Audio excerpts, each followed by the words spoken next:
Hi, my name is David, and you're watching the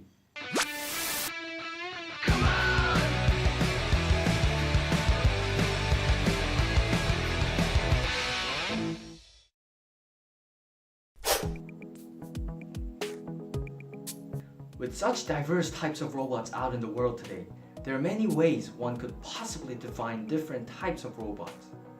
Such division of robots can vary widely, and the following categories of division is not an official way to categorize modern-day robots. In this video, the robots are categorized into two different divisions, one by application and the other by the robot's locomotion.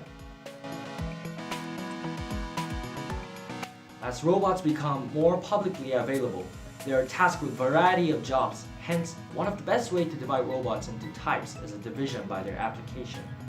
Industrial robots. Robots used in an industrial manufacturing environment. These robots possess articulated arms specifically developed for applications such as welding, material handling, painting, and others.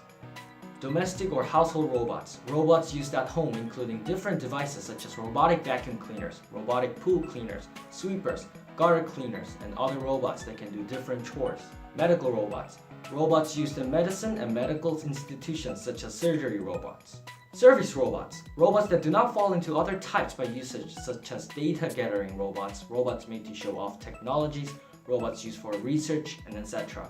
Military robots. Robots used in military including bomb disposal robots, different transportation robots, reconnaissance drones. Entertainment robots. These are robots used for entertainment such as toy robots. Space robots. This type of robots include robots used on the International Space Station, Canadarm, that was used in shuttles, as well as Mars rovers and other robots used in space. Hobby and competition robots. Robots that are created for purposes such as line followers, sumo bots, and robots made just for fun and robots made for competition. This type of division can be controversial, as defining the robot's application depends heavily on the situation.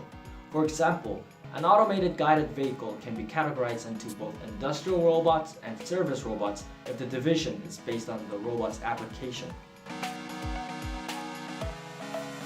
A more reliable way to categorize modern-day robots is by dividing it based on their locomotion. Similar to the division of robots by their application, this division is pretty much self-explanatory, with more reliable criteria for division. The first three categories of robots can be further divided into more specific groups due to their broad criteria. Stationary robots, consisting of robots stationed at a fixed position. Stationary robots can be further divided into Cartesian robots, cylindrical, spherical, scara, articulated, and parallel. Wheeled robots, consisting of robots with wheels as means of moving.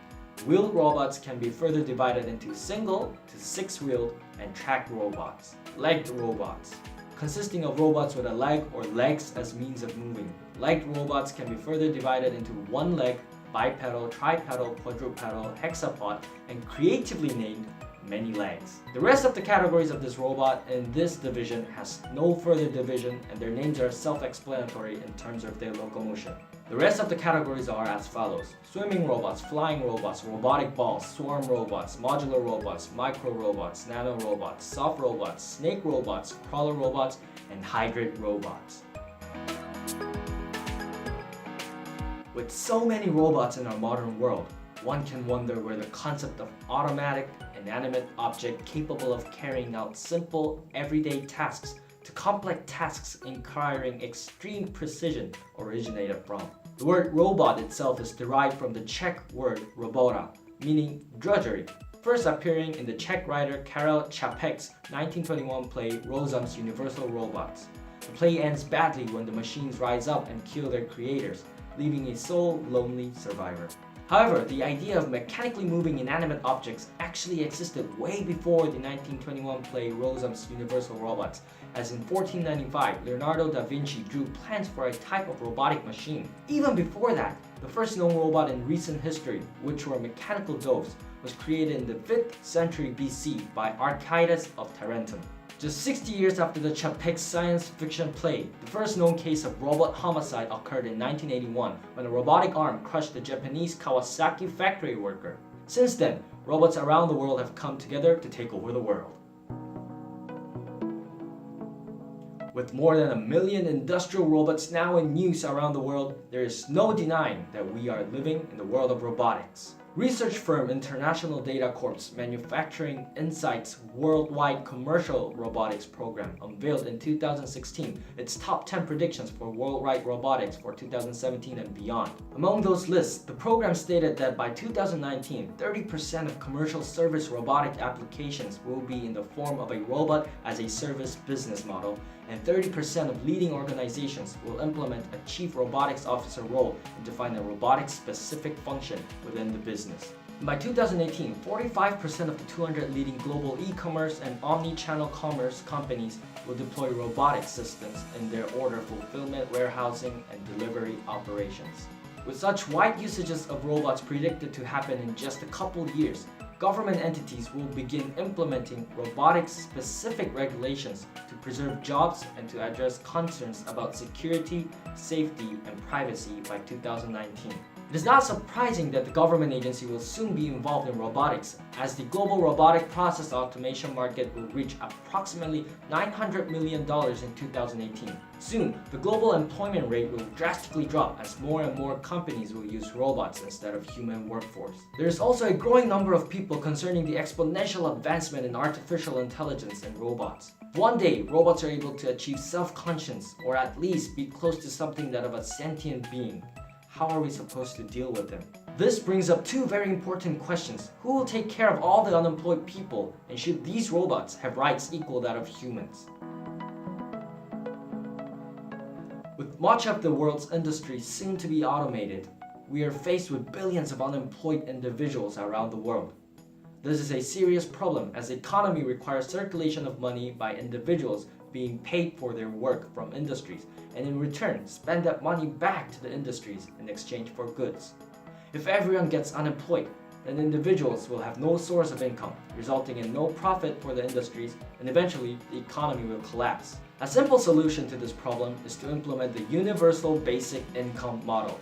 In theory, the Universal Basic Income replaces the income paid by the industries in rewards for the individual's work with a monthly allowances from the state. The industries, having to pay no money to their workforce thanks to the automation process, will instead pay the state a large sum of tax in relation to how much they are automated.